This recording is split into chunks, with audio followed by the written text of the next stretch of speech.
नमस्कार. 8:30च्या बातमीपत्रात मी विजय कदम आपलं स्वागत करतो. सुरुवातीला एक नजर ठळक बातम्यांवर.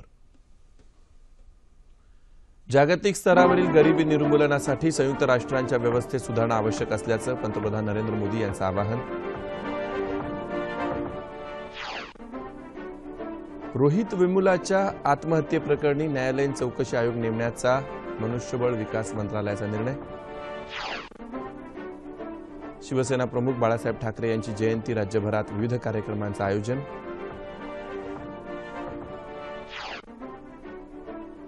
मलेशिया ग्रांद प्री बॅडमिंटनमध्ये भारताच्या पी.व्ही. सिंधू आणि के. श्रीकांत यांची उपांत्य फेरीत धडक. आणि व्हाईट वॉश टाळण्यासाठी भारतीय संघाला 5वा एकदिवसीय सामना जिंकणं आवश्यक. नमस्कार. आणि आता सविस्तर वृत्त. जागतिक स्तरावरील गरिबी निर्मूलनासाठी संयुक्त राष्ट्रांच्या व्यवस्थेत आवश्यक त्या सुधारणा करण्याची गरज पंतप्रधान नरेंद्र मोदी यांनी व्यक्त केली आहे. संयुक्त राष्ट्रांच्या आर्थिक आणि सामाजिक परिषदेच्या 17व्या स्थापना दिनानिमित्त पंतप्रधानांनी व्हिडिओ लिंकद्वारे संबोधित केलं. जागतिक स्तरावर आर्थिक, सामाजिक आणि पर्यावरणाच्या विकासाला चालना देणं हे या संस्थेचं काम आहे. जगभरात गरिबी आणि सुविधांचा अभाव आहे तोपर्यंत परिषदेला विकासासाठी कार्यरत राहणं गरजेचं असल्याचं मत पंतप्रधानांनी व्यक्त केलं आहे.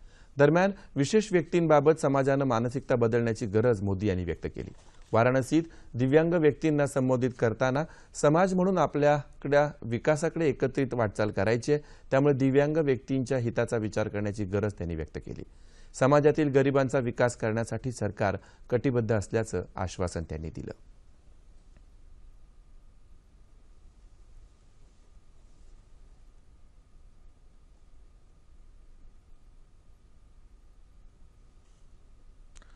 हैदराबाद विद्यापीठाचा विद्यार्थी रोहित वेमुलाच्या आत्महत्येशी संबंधित सर्व घडामोडींची सखोल चौकशी करण्यासाठी केंद्रीय मनुष्यबळ विकास मंत्रालयानं काल न्यायालयीन आयोग स्थापन करण्याची घोषणा केली. हा आयोग 3 महिन्यात आपला अहवाल सादर करेल. रोहित वेमुला आत्महत्या प्रकरणी नेमण्यात आलेल्या सत्यशोधन समितीने दिलेल्या अहवालाच्या आधारावर हा आयोग नेमण्याचा निर्णय घेण्यात आला. केंद्रीय मनुष्यबळ विकास मंत्री स्मृती इराणी यांनी रोहितच्या आईशी दूरध्वनीवरून संपर्क साधला. न्यायालयीन चौकशीच्या आधारावर रोहितला न्याय मिळेल असं आश्वासन स्मृती इराणी यांनी दिलं. दरम्यान आत्महत्या केलेल्या रोहितच्या कुटुंबियांना हैदराबाद विद्यापीठाकडून 8 लाख रुपयांची आर्थिक मदत घोषित करण्यात आली आहे.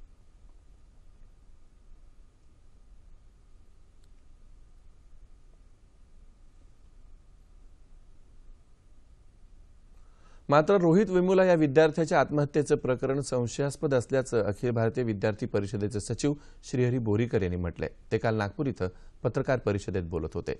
रोहितच्या आत्महत्येमागचं तथ्य शोधून काढावं, तसंच आंबेडकर स्टुडंट्स असोसिएशन या संघटनेच्या हालचालीवर नजर ठेवावी अशी मागणीही बोरीकर यांनी केली.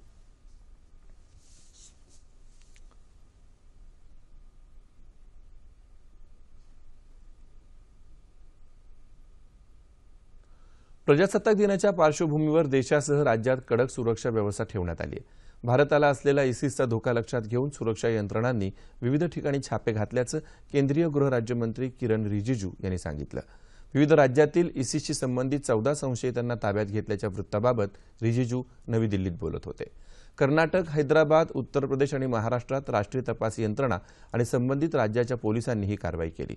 हाती लागलेल्या धागादोऱ्यांवरून भारतात इसिससाठी कार्यरत असलेला गट सुरक्षा यंत्रणांनी उद्ध्वस्त केल्याचं केंद्र सरकारनं काल सांगितलं. दरम्यान इसिस या दहशतवादी संघटनेशी संबंध असल्याच्या संशयावरून ठाणे जिल्ह्यातल्या मुंब्रा परिसरातल्या अमृतनगर इथून मुनव्वीर मुश्ताक शेख या अभियंत्याला अटक करण्यात आली आहे.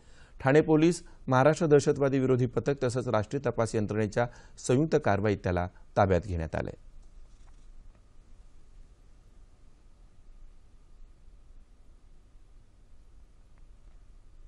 प्रशासनानं नवतंत्र आत्मसात करून जनतेला वेळेवर सेवा देणं आवश्यक आहे असं प्रतिपादन मुख्यमंत्री देवेंद्र फडणवीस यांनी केलं.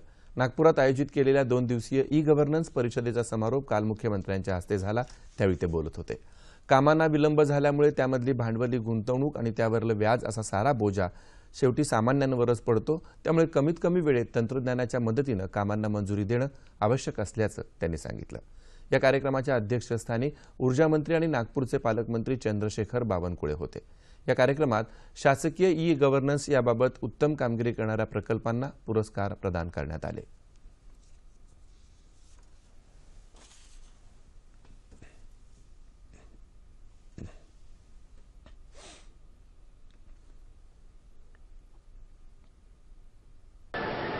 पुलिस ने नेशनल ई गवर्नेंस अवार्ड में पहली बार पार्टिसिपेट किया था 2 प्रोजेक्ट्स में।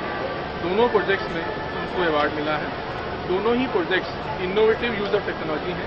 एक में हम लोगों को गोल्ड अवार्ड मिला है और दूसरे में सिल्वर।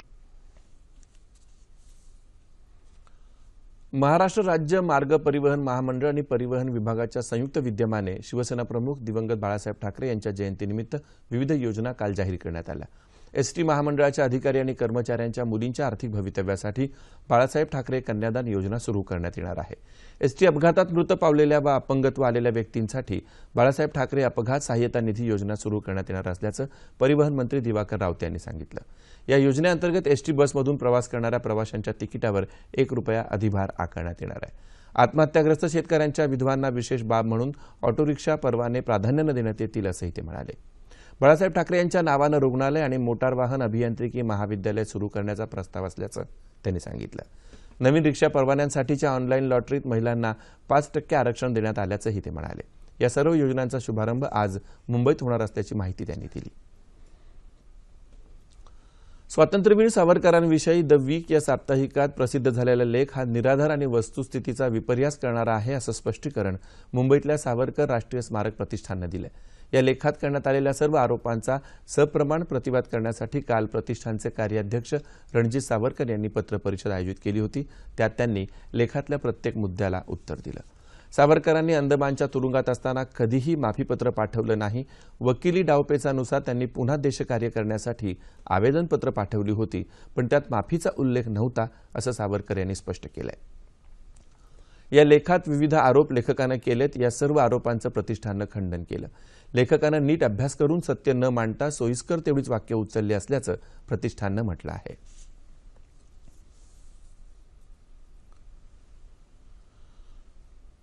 प्रख्यात व्यंगचित्रकार सत्ताकारणी झंझावाती वक्ते अशी ओळख असलेल्या शिवसेना प्रमुख बाळासाहेब ठाकरे यांची आज 89वी जयंती।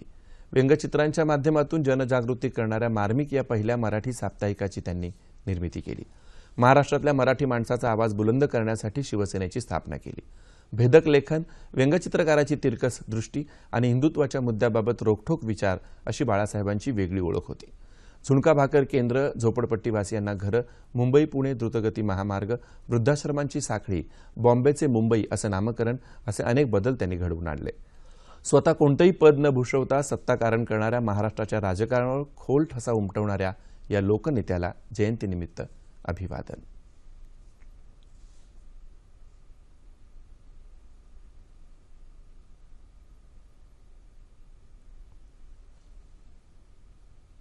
या जयंतीनिमित्तानं शिवकल्याण प्रतिष्ठान मुंबई यांच्या वतीनं मुंबईतल्या दादर इथल्या मुंबई मराठी ग्रंथसंग्रहालयात 2 दिवसीय बाळासाहेब ठाकरे स्मृती व्याख्यानमालेचं आयोजन करण्यात आलं होतं। या व्याख्यानमालेत काल उठावा महाराष्ट्र या विषयावर ज्ञानेश महाराव यांचं व्याख्यान झालं। यावेळी महाराव यांनी बाळासाहेबांसोबतच्या आठवणींना उजाळा दिला। त्यांचे परखड विचार आजच्या तरुण पिढीला नक्कीच मार्गदर्शक ठरतील असं ते म्हणाले।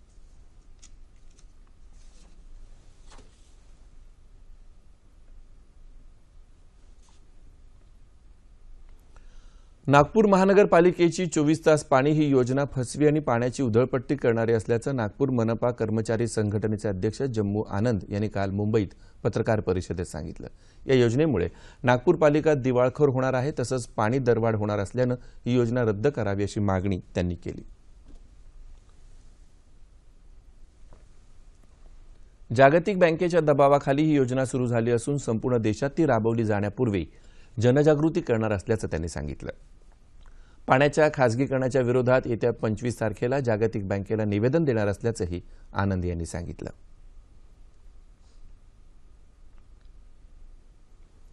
ब्रिटिशांच्या वर्चस्वाला शह देण्यासाठी आंतरराष्ट्रीय स्तरावर प्रयत्न करणारे थोर सेनानी नेताजी सुभाषचंद्र बोस यांची आज 118वी जयंती। नेताजींच्या कार्यकर्तृत्वाला सह्याद्री वाहिनीचा सलाम।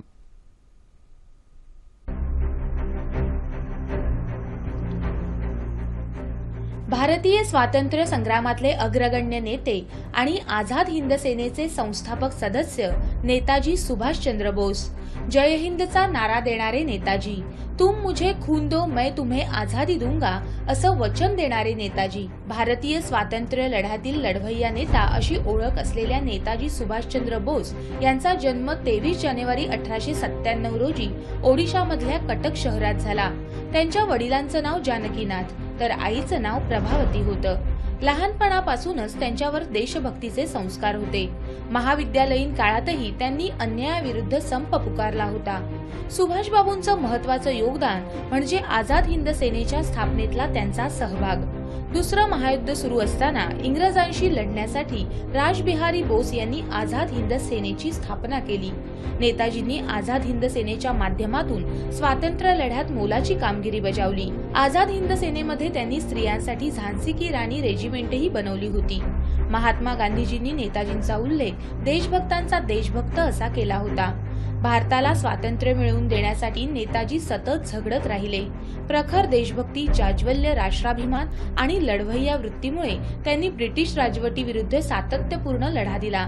त्यांच्या जीवनकाळात त्यांना 11 वेळा कारावास भोगावा लागला, पण ते कधीच डगमगले नाहीत. त्यांच्या या प्रेरक योगदानापुढे आजही सारा देश नतमस्तक होत आहे.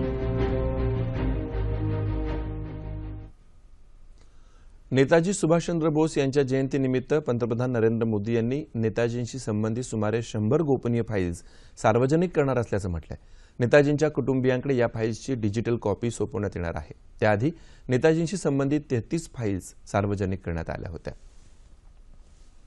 नेताजींशी संबंधित माहिती आणि फाईल्स सार्वजनिक करण्याची मागणी होत होती.